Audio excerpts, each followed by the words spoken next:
like and subscribe. What story do you really want to tell but no one has asked the right question for you to bring it up? A few years ago I was working at a pretty miserable place. When I got off work it had begun to rain, and I had no umbrella. The crosswalk was red and there wasn't any shelter from the rain nearby. So I just stood there getting soaked, desperately wishing I could be home. A couple of drunk middle-aged dudes came up waiting to cross the street. I didn't look them in case they got rowdy. But one of the men looked at me and handed me his umbrella. I tried to refuse but he said, "Your head is more precious than mine." Then the light turned green, and he stumbled along sharing his friend's umbrella. It was a simple and incredibly kind gesture that made me feel like I mattered. I still have the umbrella, and I'll never forget the moment a drunk old man cheered me up during a dark time. I also hope he didn't regret losing the umbrella after he sobered up. It was a really nice one. Edit. Got some questions asking where, and it was an S. Korea. P. A few years ago, I stopped at a post office in one of those towns that claims it would be the murder capital of America, if anyone actually knew it existed. In the parking lot, I was approached by a seemingly sane man who, without much context, gave me a copy of a book he had written. I saw he had stacks of this book in the back of his old Camry, so I figured he was just excited to share his work with everyone who came to the post office parking lot that day. The book was called Code 205 Part 1, It is not just a code, but also a way of life by Grimy Jones. That is not an exaggeration, you can look it up. It was published by an organization that helps inmates self-publish books while incarcerated. The About the Author section, across from a full-page advertisement for his Frienders rap/hip-hop mixtape, had a nice picture of all grimy and a description of his ambition to inspire others and make his family and friends proud through his writing. Staring at this incredible book, I felt a wave of humility. I too, desperately dreamed of becoming a writer, but struggled to motivate myself to sit down and get the job done. But here was a man who, against all adversity in his life, had finished a book and achieved his dream. Even in prison, he bettered himself for the sake of his loved ones. It was as if God himself had brought Grimy to me as a divine sign of the crossroads I had reached in my life. The book was a symbol for the choice laid before me, where I could choose to push myself toward my Grimire's goal, or continue to cower behind excuses and self-doubt. With it in my hands, my passion burned, and my hope soared. I felt I owed it to Grimy to finish his book, regardless of the quality, and then begin my own writer's journey. Upon actually reading it, I discovered that Grimy had written more or less a series of disturbing, pornographic vignettes in his own personal brand of English. The titular Code 205 is apparently a prison code for an inmate engaging in high-risk sexual acts, such the slightly autobiographic main character masturbating to the female corrections officers. According to Grimy, these actions are offensive because it makes the female officers feel sad about how inadequate their boyfriends and husbands are when they see some nice prison meat. I gave the book a real effort, got to the part where the released main character jizzes in a McDonald's fryer, after receiving a gummy blowjob from a grandma with her dentures out, and promptly threw the book in the trash. My grandfather was working on a US Navy base during WWII, as a welder, civilian, when he got his draft letter. He took it to the admiral on base, to let him know that he'd be leaving. The admiral called FDR, and explained that my grandfather was the best welder he had, and that his effort towards the war would be better served if he stayed, working in his current role. My family still has a letter from the president to my grandfather, commending him for his work, and excusing him from the draft, so long as he continued working at the base. It was a beautiful night, full moon and a sky full of stars. I was contemplating all, while tying a noose to kill myself. I was at peace with the decision, couldn't cope any longer with life. I was putting it around my neck, when my best friend calls me. He straight asked, if you could drink milk, do you think you would have a favorite milkshake? And if yes, do you think it would be strawberry? It was so incredibly, beautifully, random. We ended up talking for 2 hours on that phone call. I cried in silence while he talked, and until today he has no clue about this, and that he pretty much saved my life. My grandmother's house had a row of peony bushes in the landscaping. They were in full bloom, deep pink and white, and you could smell them across the yard. My grandma was busy hanging sheets on the clothes line. The peonies smelled so tempting that 6-year-old me just couldn't resist. I walked over to the peonies. My grandma yelled not to pick them. And I leaned over and took a big exaggerated whiff. I felt something that can only be described as what it would feel like if bugs were crawling all over my nose and throat and getting into my mouth. Because they were. The peony I smelled so deeply was covered in ants. What must have been 50 ants flew up my nose and down my throat. So now, I hate the smell of peonies. This is a story from a through hike I went on this past summer. I was over 3 weeks into a month-long hike, and I was starting to have major motivation problems. It was a rainy day and I decided, I'm not going to wear any rain gear, because you just get hot in addition to being soaked. I climbed to the top of a lookout point, and met a man with his 2 teenage children. He's super funny and nice, and we hit it off, and chat for a bit. He asks me about what I'm eating, and how my hike is going.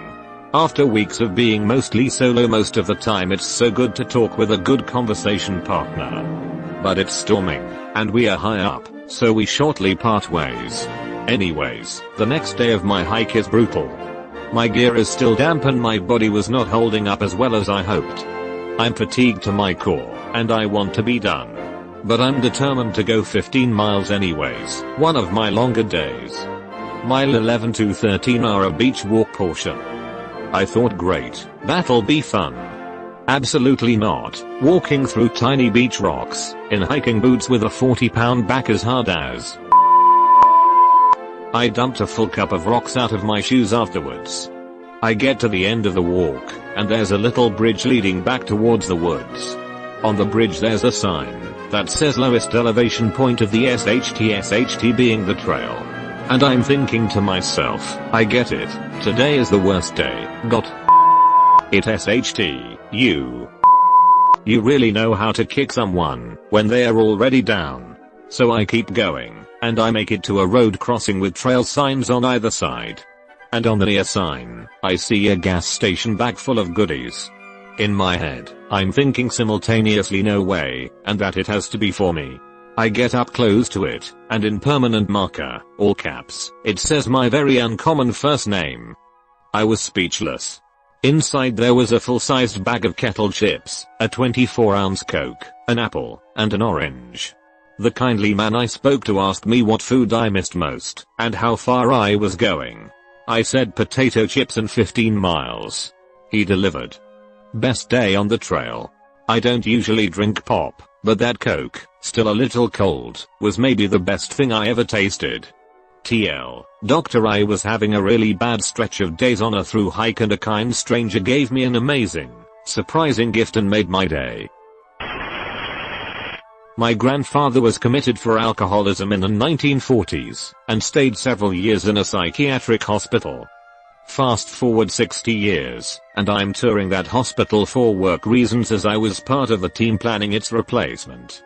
I heard horror stories of how patients were treated in the past. I never told anyone my grandfather was one of those patients.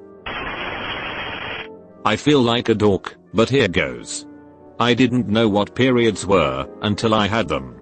So when I was bunking a class, when I was 10, I told my teacher I had a stomachache, and she asked me if I had periods, to which I said the next period is social studies.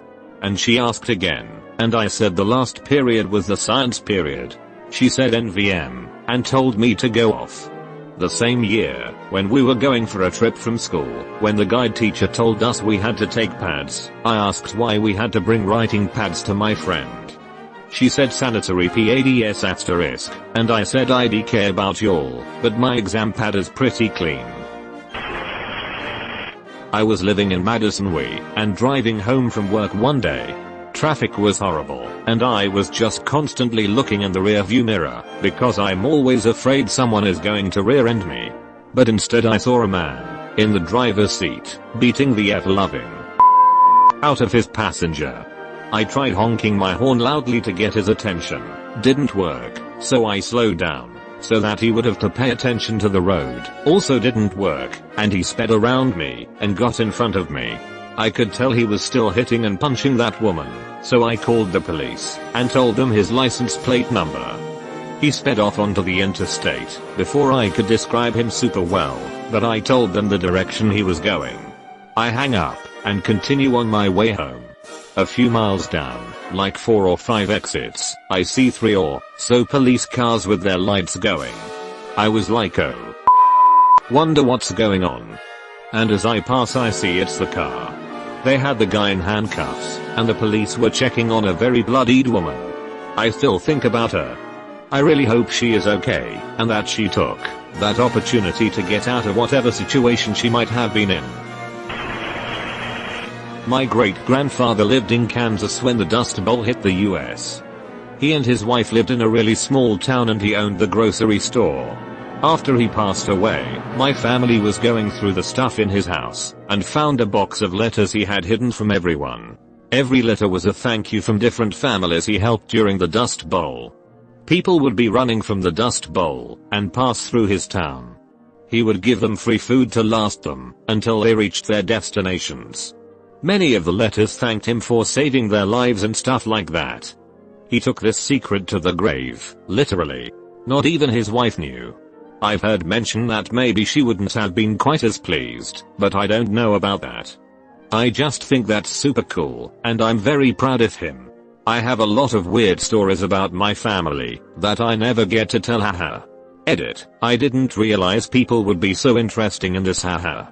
Kind of thought it was just a personal family pride thing. Thank you all for your ideas regarding preserving these memories. I will absolutely look into that. I'll have to touch base with my dad and see if we know who ended up with those letters. Most of my other stories are my grandpa being a dumb teenager in rural Kansas, and think about how I would have never gotten away with that stuff, haha. I'll have to talk to my dad and see if he has any other stories about my great-grandpa. The town is in northern Kansas. I'm pretty sure the population is under 500 people and they have a town museum, which is adorable. I've been there once. Literally has some grandma mistakes. Thank you everyone for explaining what the Dust Bowl is. Look up pictures. It's crazy. In the early 60s, my dad had a nervous breakdown due to severe abuse as a child. While in army basic training, he was sent to a mental hospital and released to his family when he was deemed well. After a while, he started hearing voices and was readmitted to another mental hospital. Around that same time, my mother, who had recently gotten divorced from her first husband, lost her mother and she tried to commit suicide. She was admitted to that same mental hospital.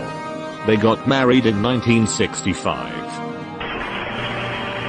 So I would occasionally write post-it notes to myself if I was super drunk and something absurd happened. My writing is illegible on most days. I had a note forever in my wallet that looked like it was saying, asterisk I'm a something, eat something illegible, cucumber, asterisk. It kept me up at night trying to figure out what it said. About a year later it dawned on me. Asterisk I saw a man eat a cucumber whole. Some dude at a bar was eating a cucumber like an apple and was so incensed and offensive by questions that I decided to stay away and document it for human history. So combative, yet being so unapologetically human. It's been probably 10 years. The first time I started playing RuneScape was when I was like 5. I was a smart kid, so I could read and write really well for my age, but typing was hard, so I was able to get by playing games on my own. One day I was somewhere mining with just this one other dude, and he starts sending me messages, and I'm a friendly 5-year-old so I, very slowly, BC typing, would message him back. After a bit the questions started getting more and more odd. Started as just simple how old are you, and quickly developed to where do you live, where do you go to school, big red flags like that. But I'm a 5-year-old, and I'm responding to all this stuff in 5-year-old manner. I'm 5 guess backslash asterisk spends 10 minutes trying to type out my full name backslash asterisk spends 20 minutes trying to type out my mailing address and home phone hash backslash asterisk. Ultimately the guy only learned how old I was because I was never able to finish typing any other answers before he would ask me another question, and he wound up leaving. I told my mom about it a while later, thinking nothing of it, and she flipped and banned all of us from playing online games for like 8 years. TL. Doctor, someone tried to get all my personal info from me through an online game when I was 5, but I was too innocent, so it didn't work. One time when my son was about 4, he ran into the bathroom right as I was stepping out of the shower. He looked down at my junk, held his nose down and said, "Haha, Squidward. Honk honk." When me and my slightly older cousins were kids, Theo would try to convince me of falsehoods all the time. I was, and still kind of am, extremely gullible. I fell for "Hey, gullible is on the ceiling" more than once. One day when I was around 11, the elder of my cousins was talking about how he was joining a lacrosse team. I had no idea what that was, so I asked him. He explained the rules and the tools of the game. I was certain that he was lying to me, that it was another prank. There was no way people ran around with small baskets on sticks, throwing and catching hardballs. That is insanity. So I smirked, said "Suhuya" and went on my way. For the next several years, whenever someone mentioned lacrosse, I'd snicker, thinking I was privy to a joke. When I was around 17, a friend of mine mentioned that she was going to a lacrosse game. I laughed and said, kind of annoyed, "Yeah, I know the joke, you can drop it. Lacrosse is not real." She was so confused and looked at me like I was crazy. She insisted it was in fact real. I insisted it wasn't it. We looked it up online, sure enough, completely real. I was utterly shocked, and way more than a little embarrassed, especially when I thought back to all of my weird responses to mentions of lacrosse. Edit. Holy crap, IRL. Thanks for the awards. My dad was friends with a crow that lived at his workplace for a few years while we lived in Bosnia, and one day Poe, as my dad named him, came up to him and started showing my dad that he cold know it fly properly, like really exaggerating how he cold know it fly. So my dad picked him up and put him in an open box and took him home to me and my mom. Poe lived with us for a few days and acted like he has been with people his whole life, even though he was clearly a wild crow. He ate from our hands and would hang out with us on the patio, and he even let me hold him, which was surprising, given I was about 3 at the time. Bosnia does not have a lot of air conditioning, so we always had the sliding door to the patio open, so it was not like Poe was trapped. After maybe 3 days he decided he was feeling better, and flew off, after catching our attention, to let us know he was going. My dad never saw him again, since we lived around 10 miles away from where my dad worked, and I guess he never made it back. Still, was a very cool experience, to have a pet crow for a few days. Edit. I know it as #cringe to add on like this, but in rip to my inbox and thanks for the awards. This is more just something I wouldn't say to someone other than my therapist, but I moved back in with my dad. I grew up with my mom in another state, and my half-brother walked up to me the other day and gave me a hug. I was super touched but confused. I asked him what that was for, and he said nothing. "I just wanted to hug you," and I cried for a good 10 minutes after he walked out of my room. Growing up it wasn't like I didn't get affection, but it was always a reward. I got good grades, they were proud, but never just because. The idea that someone wanted to hug me, just because, just hit me in a way I wasn't expecting. Edit. Well, this is my most popular comment by a long shot. Thank you everyone for the hugs and well wishes. And the shrubberies, I appreciate it all. I remember in 4th grade my teacher told us all to write letters for the author of Diary of a Wimpy Kid. We were supposed to ask questions like, what inspired you to write these books, or how should I get this bully to go away, or some like that. I wrote my long letter about being bullied and not knowing what to do. It was my first year in an upper class school, and was always made of for being poor, so it was actually really helpful for me to write all of it out, and have it be read by someone famous. A couple weeks go by, and I ask about it cause she never asked us to turn them in. She basically told me that never happened even when other students said they remembered it. Then because people said they remembered it, she sent me to office for disrespecting her. I was being gaslit by my 4th grade teacher, and punished for her forgetting about the assignment. You Mrs. Carla, I am 21 and still remember that. At 48 years old, I finally found my birth father. He's not alive anymore. He was a musician and an addict. Kind and selfish. But he knew I existed and his family, my family, knew he had a kid. I'm in an awkward space.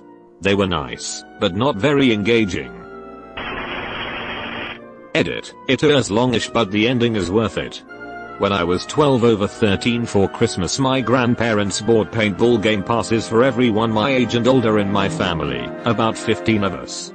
One year we had to play with a bunch of strangers as one very large group, and we all got divided into 2 random teams for a game of capture the flag. Well, all these strangers we were playing with turned out to be assholes and poor sports. They were just cheating and not going out when they got shot. My family is all very fun and competitive, so it did not go unnoticed, and we all talked about it in between rounds. We all promised each other we would specifically target the strangers for being assholes in the last round. So it is finally the last round. We are divided into random teams of mixed strangers and family, and I am a petite 13-year-old girl ready to kick some. Halfway through the round I see a guy on the other team belly crawling towards my half of the field. I had a narrow window to shoot at him, and I took it. Pop. Right on his back. I can see the paint splatters. And, of course, he does not get up, and pretends he just did not get shot, I guess. One of those assholes. So I shoot again. Pop. Pop. Square on the back. Clear as day. He is out. But he still does not surrender. Pop pop pop. I do not miss a single shot. He barely moves. He just starts crawling forward again. So I just let him have it. Pop pop pop pop. Wait. Pop pop pop. Wait. Pop pop pop. I pretty much empty my barrel of paintballs on his back. Finally I have to stop, and he slowly rolls over and turns around, sulking back to his end of the field like the sore loser he was. We finished the game, and I do not even remember who won. We were all tired, and sore and bruising. The next day, my family is talking in the group chat about all of their bruises and welts. My aunt texts, I bet uncle's name won the contest for most welts. He has like 30 on his back because some would not stop shooting him, and he could not get up fast enough because of his bad knee. To this day I have not admitted that was me. I had no idea it was my poor uncle. More edits. AWW awards. Thank you, I have never gotten those before. Further background and explanation. I'm somehow actually the biggest pacifist, and, close to, the least competitive person in my family, and yet I have this brutal story of demolishing my poor helpless uncle. That is part of why I have not told my family about it yet. It is so out of character it makes it hilarious, and so it needs the perfect delivery. When I was in 1st grade, my school took a field trip to the zoo. My class was walking through the monkey exhibit when one of them could be seen up on the branch doing what is known as the helicopter. If you don't know what that is, then it is basically grabbing your and flinging it around in a helicopter motion. The teacher was freaking out, yelling at the class, while we were all laughing at what the monkey was doing. That was definitely a memorable field trip. Over the summer, I performed impromptu surgery on a seagull at Cape Cod. It was a nice and sunny day, and I was hanging out in my beach chair with my family, doing some reading. I looked up, and I spotted a seagull walking towards me. It just looked hungry at first, so I threw it a piece of my sandwich. As the bird got closer, I spotted a fishing line wrapped around its neck. The thing was breathing, but it definitely looked worse for wear. I pointed it out to my mother and my sister, and I asked them what they thought we should do. Their response? Leave it alone, don't make a scene, etc. I was not too keen on that idea, so I grabbed a towel and started walking down the beach, while my new buddy walked alongside me. The gull was clearly scared of me, but not enough that he made any special effort to avoid getting too close. I tried talking to him to calm him down, but it seemed like he was not in the mood to chat. He was just enjoying the walk we were on. We passed by a few beach goers, and I tried explaining the situation to them, but nobody seemed to care about it as much as I did. So there I was, just walking side by side with my seagull bro, trying to pick the right moment to grab him, when we came across this fisherman dude walking the opposite direction. He was this grizzled, old-looking guy with a fishing pole and a tackle box by his side. He gave me a look. A pasty ginger dude walking side by side with an injured seagull probably looks a little odd, and said, "Are you gonna catch the thing or not?" I did not need any further prompting, so I jumped on seagull bro and tucked his wings into his body. I wrapped him in the towel and sat down with him in my lap. The fisherman bent down to get a closer look at the wire, and at that moment I noticed the hook. It was one of those massive ones that deep sea fishermen use, at least a couple inches long, and it was jammed straight through the neck of the seagull. The wire was still attached and had wrapped itself around the bird a few times, enough that it had dug into his skin. And it stank. The wound was clearly old and septic, and it smelled like the breath of 1,000 pirates with scurvy. It was just about the worst scent I've ever had the misfortune of experiencing, and I nearly threw up all over my new bad buddy. The fisherman took one look at the hook and pulled out a set of wire cutters from his tackle box. I held seagull bro as tightly as I could, while the fisherman snipped the barbed end of the hook off. He and I slowly unwrapped the fishing line from the gull, making sure that we were not hurting him. When we finished removing the line, we tried to pull the hook out. It had been in the seagull's neck for so long that it had actually fused with the skin. My poor little buddy was nibbling with all his might at the fisherman, while he gently tugged on the end of the hook. It must have been excruciating for him. Finally, the fisherman managed to remove the hook from the seagull's neck. We washed the seagull's neck with some water from the ocean. We were at least a mile from the nearest lifeguard stand, and the fisherman thought that salt water would be good for the wound. I gently unwrapped my seagull buddy and set him down on the beach. He looked up at me with as much gratitude as a seagull is capable of exhibiting, honked once, and then ambled away. I shook hands with the fisherman and started to walk back to my family. I never got the fisherman's name, but I am glad he was there to help. Edit: I just reread my story, and I definitely don't want to give the impression that my family members are callous and unfeeling. They were fully supportive when they heard just how badly the seagull was injured, and they made it clear to me that they were proud that I was able to help seagull bro. Edit again. Thank you everybody for being such an awesome gathering of people. I have never seen so much positivity in one comment thread. You're all fantastic. 3. In college I was at an ex-boyfriend's baseball game, and one of his alma mater's father was sitting a few rows ahead of me with his granddaughters. At one point, the 4-year-old granddaughter stood up, said I am gonna be right back to her grandfather. As she walks away casually, he asks, "Where are you going?" She turns around with a level of exasperation I still don't think I have reached in my life, and says, "I am going to be right back." And then just walked off minding her own business as everyone else apparently should. Naughty. Edit: I am so glad this story gave some people a chuckle. It happened over 10 years ago, and I still think about it every time someone asks where I am going after I have said I'll be right back. Now you can too. In grad school, I dueled one of my professors with foils for an A in his class and won. Apparently I talk really clearly in my sleep. I had my closest friend sleep over one day in my late teens. According to her, in the middle of the night I sat straight up in bed with my eyes open and glanced out my bedroom window. Then I turned to her, put my fingers over her lips and whispered SHHHH. Fear coming. I don't remember any of this, but she said she could not fall back asleep all night. I also told my boyfriend in my sleep once that he had giraffe arms, giraffe legs and no heart, because I guess I was mad at him in my sleep. I don't ever remember what I said. I talk almost every night according to my partner. Yes. I try to make my wife emotional from doing meaningful things. The only time I like to see her cry is when it's tears of love/joy. That sort of thing.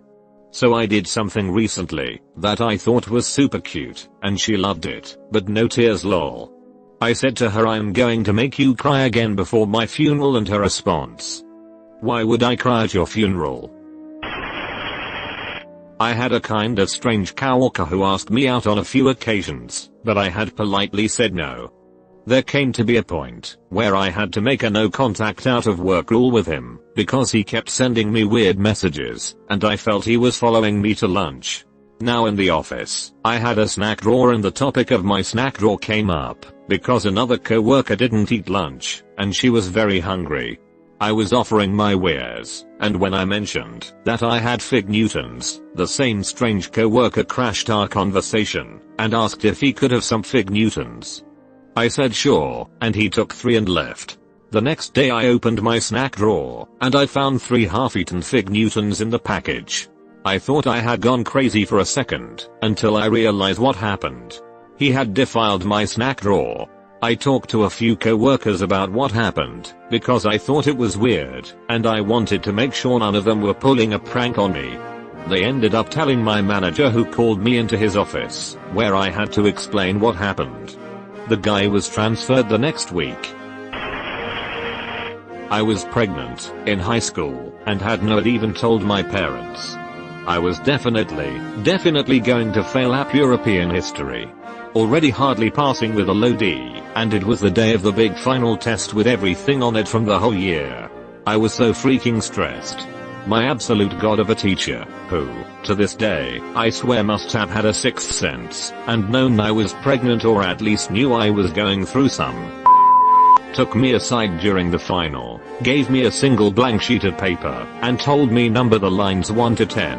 When I had done that, he told me that this was my final, and all I had to do was name off the different time periods we had learned about that year, X, Renaissance etc. They did not even have to be in order, guys. He passed me with a C that I probably did not deserve, and I will never forget it. Mr.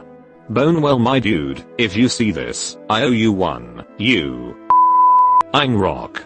Note, I just went and checked to see if he still works there, and he does, and his school email is posted. Is it super creepy if I email him saying thanks for being awesome, even though he probably won't remember me?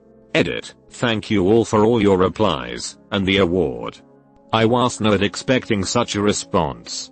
I'm definitely going to be emailing him later on today, to tell him Hela's awesome and I appreciate him, and what he did for me so much, and I'll update here for those who asked. Big shout out to all the awesome teachers, you guys definitely make a difference. A person I know is an Insta-famous mom blogger who spends too much time at West Elm, but even though her page is so happy and friendly, she is the absolute worst person I've ever met. Horribly selfish, ignorant, vain, all of the above. Overall the worst person I've met on this planet, and I generally don't hate people at all. She's terrible. I heard a story from a friend the other day, where she was absolutely roasted, and I can't stop thinking about it. This demon spawn was living with my friend's family, and he was home for family dinner. Even though he didn't like her, the family thought she was great. Demon spawn is really good at acting. The girl took some type of dig at my friend, and without even looking up he says, doesn't believe in the Holocaust. This was the beginning of long night where the family interrogated her, showed her evidence, and argued with her. Did they change her mind? No. Did it ruin her evening? Yes. And that's good enough for me. I once got a date because of a dream. There was a girl I liked, but I just could not get the courage to ask her out. Everyone knew I liked it. It was the worst open secret in our friend group. One day I asked her out to the movies and she agreed. I asked her if she wanted to go Friday night. I went home, fell asleep and woke up. When I woke up I sent her a text asking her if we were still down for Friday. She said I had not asked her out, but she'd love to catch a movie with me. Fatter as when I realized I'd dreamed the previous night's events. All in all, best dream ever. It did not work out at all, and we had a massive fallout, but for the time being, life was good. I posted this before a few times, but I'll post it again. Working at a buffet. Put out a new lasagna. Like a 14x10 pan or something like that. Man, who had been standing there, spent the next 5 minutes taking every last bit of the top layer of cheese off of said pan. No noodles, no layers, just the top cheese layer. Not only that, there was a person behind him. Proceeded to take his slab of cheese, to add a cheese crust over the top of his mound of food, to seal the DEAL asterisk. I could not believe what I was seeing. I was watching him the entire time and someone was behind him watching too. We were both in shock lol. I was walking home from a school event late at night. I was a girl, and didn't want to walk home alone at night because, girl. But I was too shy to bum a ride from someone. When walking to and from school I always took a shortcut through a copse of trees, which shaved off about 5 minutes of walking time. As I was walking, I saw what looked like a person walking out of the trees. I stopped. They stopped. I took a step forward, so did they. I stepped to the right, they stepped to the right. I was already scared, but now I was terrified. So I started yelling at the person. Hey. I can see you. What do you want? Don't with me, asshole. No response. I took another step forward, and the other person did too, and then I realized I was being backlit by a street lamp, and I had been posturing and screaming at my own shadow. Edit, I'm not transgender, I was referring to the fact that I was a dildo, specifically a female child, aka a girl, when this happened. I'm no longer a child, hence asterisk was asterisk a girl. I was 16 over 17 when this happened. I'm nearly 30 now. I feel girl no longer applies to me at this stage of my life. The dream I had a while ago that made me laugh so hard I woke up. My best friend invites me over to meet his new pet cats. The first few ones are perfectly fine. Then he brings out the last one, long-haired, patterned on top and white underneath, and warns me, this one's kind of stupid, so I had to write his name on him. The last cat is very friendly, and immediately rolls over, so I can pet his belly. Written on it, in sloppy black Sharpie, is Kevin. Edit, boyfriend and I have been joking, that my subconscious self is much funnier than my conscious self. I've never been awarded for telling a funny real life story before, so I guess we are right. Thank you.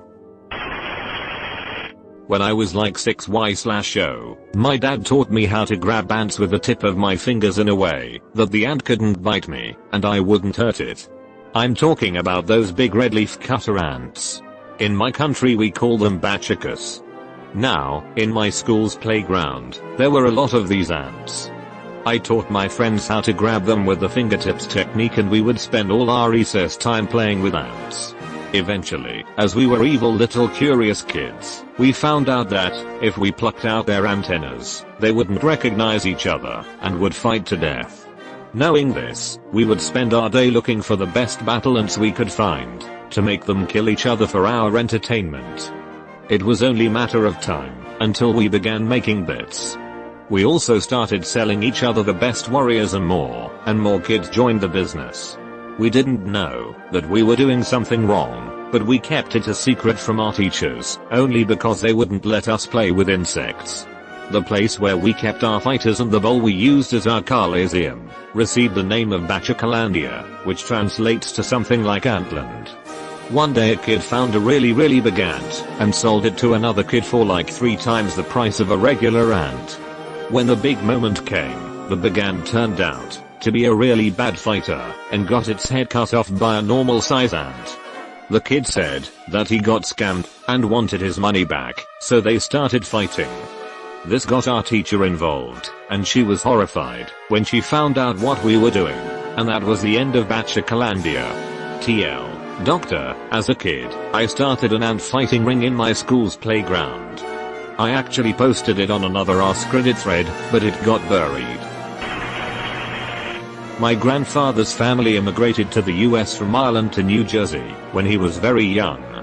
Unfortunately, his mother died young, I think before he was 10. His father worked a lot and was terminally depressed after that. When the US entered World War II, my grandfather was 16. He ran away from home and joined the Navy using a name from a grave. Meanwhile, I guess young women would write letters to the soldiers and sailors to keep up morale. My grandmother, in Indiana, volunteered to write letters and struck up an ongoing dialogue with a man she never met. After the war was over, they agreed to meet in Hawaii and got married. My grandmother followed my grandfather to Germany, where he was stationed post-war, and they raised 5 children. They spent 60 very happy years together.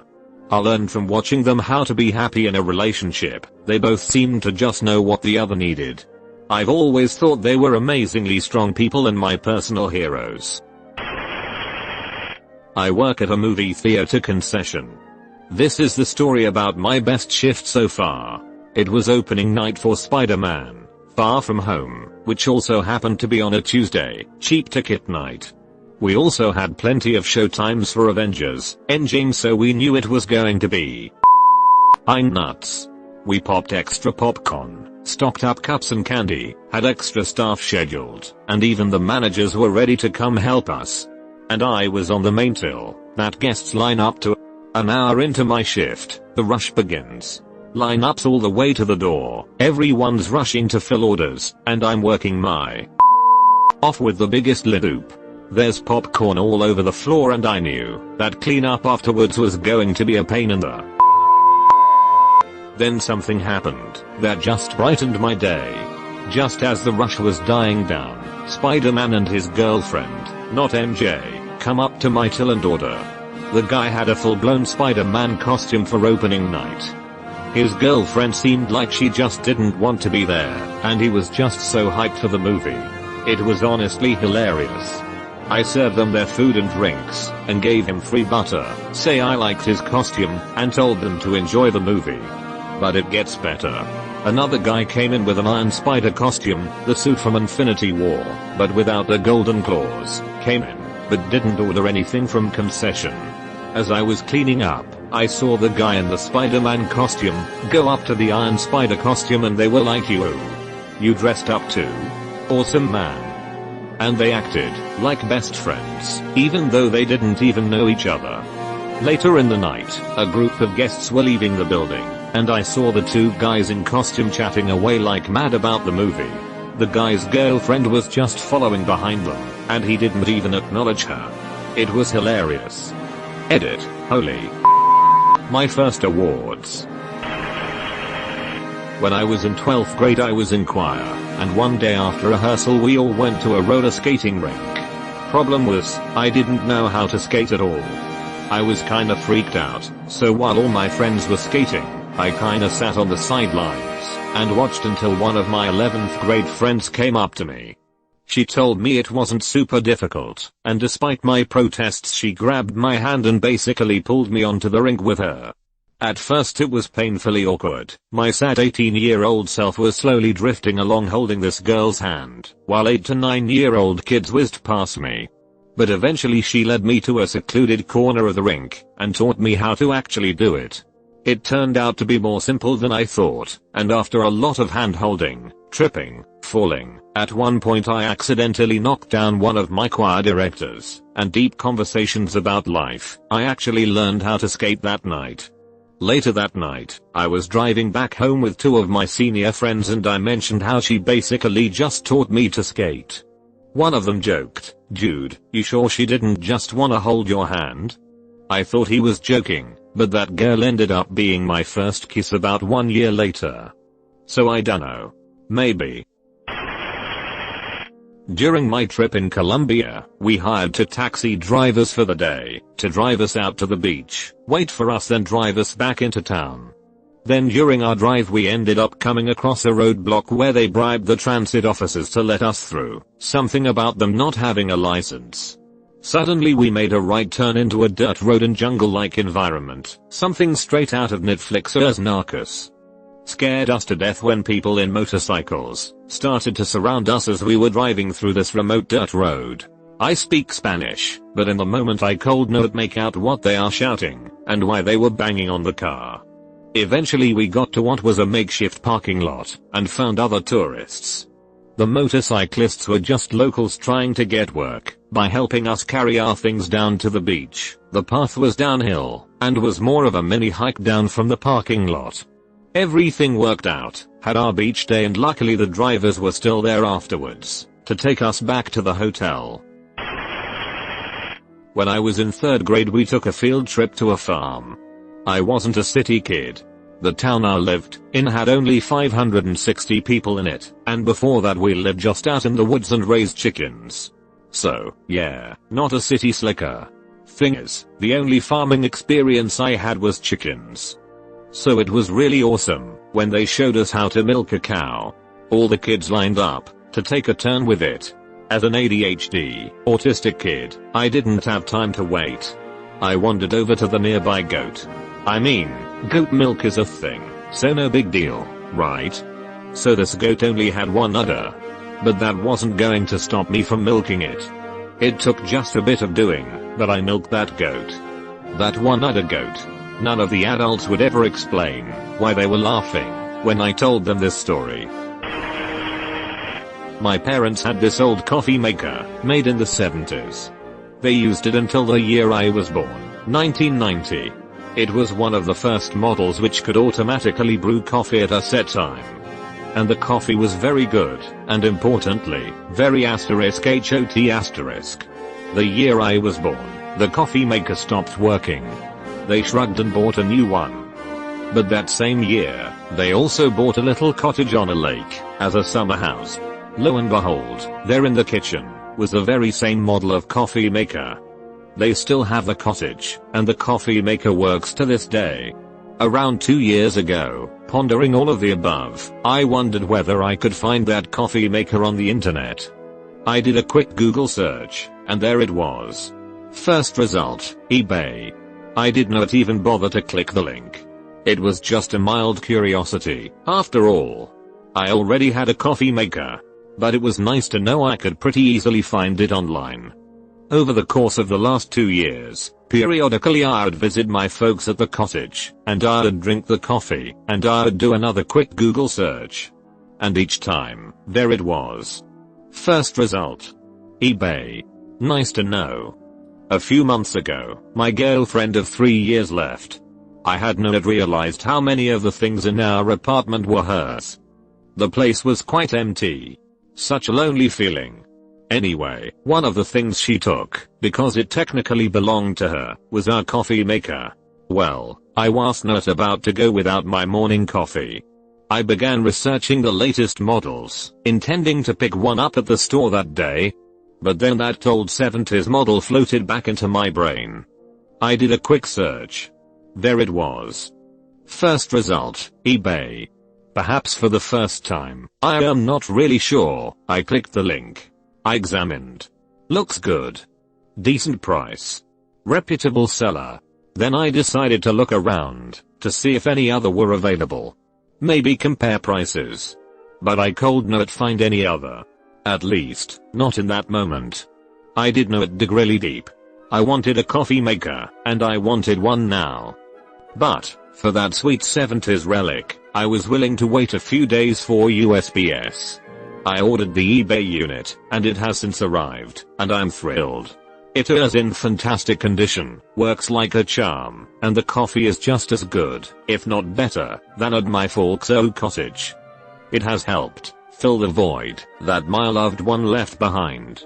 A small symbol of my first steps toward moving on. I am so happy with it, in fact, that I have decided to buy a backup.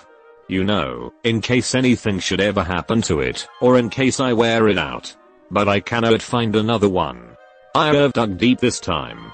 I have found some that are similar, but not the same. I have found pieces of the correct one, but not another full set.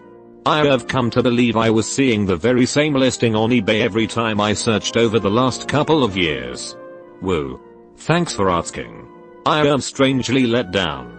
I am glad you found a good coffee maker, but pet of me really wanted you to order the coffee maker, only to visit your parents and find out Theo had sold their coffee maker on eBay. You've been visited by the ghost of a very important man. Pay your respects by liking and subscribing, and he'll grant you 3 weeks of good luck.